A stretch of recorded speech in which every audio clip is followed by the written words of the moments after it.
ଗଛ ମୂଳରେ ପୂଜା କରାହେଉଛି ଦେଖନ୍ତୁ। ଆଉ ଲୋକମାନେ କେମିତି ଭିଡ଼ ଦେଖନ୍ତୁ।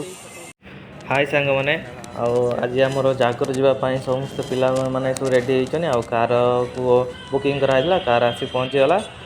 ଆଉ ଆମେ ଏବେ ଚାଲିନୁ ଜାଗର ପାଳିତେ ମନ୍ଦିର। ଆଉ ଦେଖନ୍ତୁ ଗାଡ଼ିରେ ସମସ୍ତେ ବସିଗଲେ। ଆଉ ଏବେ ଆମେ ଚାଲିଲୁ।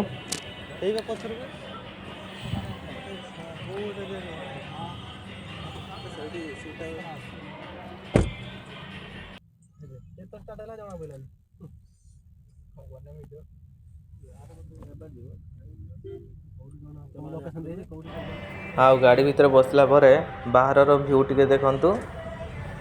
ଆଉ ଆମେ ଏଇଖିନା ଯାଉଛୁ ହାଇଦ୍ରାବାଦ ଭିତରେ ଅଛୁ। ଆଉ ହାଇଦ୍ରାବାଦ ଭିତରେ ଆମେ କାରରେ ବସିଛୁ। ଏବେ ଦେଖନ୍ତୁ ବାହାରର ଭ୍ୟୁ ଟିକେ ଦେଖନ୍ତୁ। ଏଇଟା ହେଲା ମାର୍କେଟ, ଆମର ଚମ୍ପାପେଟ ମାର୍କେଟ। ଆଉ ଦେଖନ୍ତୁ ଆଜି ପୁରା ଭିଡ଼ ଅଛି, କାହିଁକିନା ଆଜି ଜାଗର, ସେଥିପାଇଁ ପୁରା ଭିଡ଼ ରହିଛି ଟିକେ ମାର୍କେଟଟା। ଆଉ ଆଗରେ ଟିକେ ଟ୍ରାଫିକରେ ବେଶୀ ସମୟ ଆମର ଟିକେ ଲେଟ୍ ହେଇଯାଉଛି। ଆଉ ସେଥିପାଇଁ ଆମେ ବସିଛୁ। ଆଉ ମୁଁ ଏବେ ବବୁଲକୁ କ'ଣ ପଚାରୁଛି ଦେଖନ୍ତୁ। ଏବେ କେଉଁଠି ଯାଉଛନ୍ତି?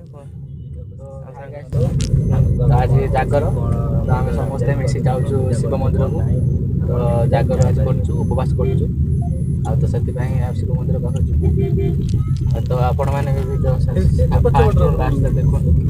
ଆଉ ଲାଇକ୍, ସେୟାର, କମେଣ୍ଟ, ଆଉ ଚ୍ୟାନେଲକୁ ସବସ୍କ୍ରାଇବ୍ କରନ୍ତୁ।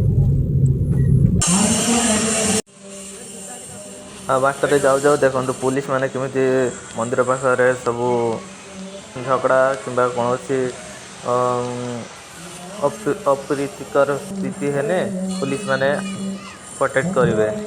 ଏବଂ ମୁଁ ଆସିକି ପହଞ୍ଚିଗଲି ମନ୍ଦିରର ପାଖରେ ଥିବା ଟିୱେଲ୍ ପାଖରେ ଏବଂ ଗୋଡ଼ ହାତ ଧୋଇକି ଏବଂ ମନ୍ଦିର ଭିତରକୁ ପ୍ରବେଶ କଲି। ଆଉ ଗଛ ମୂଳରେ ପୂଜା କରାହେଉଛି ଦେଖନ୍ତୁ। ଆଉ ଲୋକମାନେ କେମିତି ଭିଡ଼ ଦେଖନ୍ତୁ, କେତେ ଲୋକ ହେଇଛନ୍ତି। ଆଉ ତାପରେ ମୁଁ ମନ୍ଦିର ଭିତରକୁ ଯାଇକି ଭିଡ଼ିଓ ରେକର୍ଡ଼ିଂ କଲି। ଆଉ ଦେଖନ୍ତୁ କେତେ ଲୋକ ଧାଡ଼ିରେ ଛିଡ଼ା ହେଇଛନ୍ତି। ଆଉ ତାପରେ ଆମେ ଠାକୁରକୁ ପ୍ରଣାମ କରିଦେଇକି ତାପରେ ଆମେ ଭିଡ଼ିଓ ବନେଇଲୁ। ଆଉ ତାପରେ ଆମେ ଦୀପ ଆଉ ନଡ଼ିଆ ଆଣିଥିଲୁନି, ଆଉ ସେଥିପାଇଁ ଆମେ ଟିକେ ବାହାରକୁ ଯାଇକି ଆଉ ଯାଉଛୁ ଦୋକାନ ପାଖକୁ।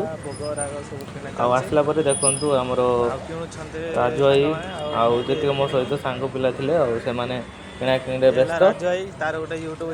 ଆଉ ଆପଣଙ୍କୁ ଯଦି ଏଇ ଭିଡ଼ିଓଟା ଭଲ ଲାଗିଥାଏ ତାହେଲେ ଏଇ ଭିଡ଼ିଓକୁ ଲାଇକ୍ ଆଉ ଏଇ ଚ୍ୟାନେଲକୁ ସବସ୍କ୍ରାଇବ୍ କରିଦିଅନ୍ତୁ।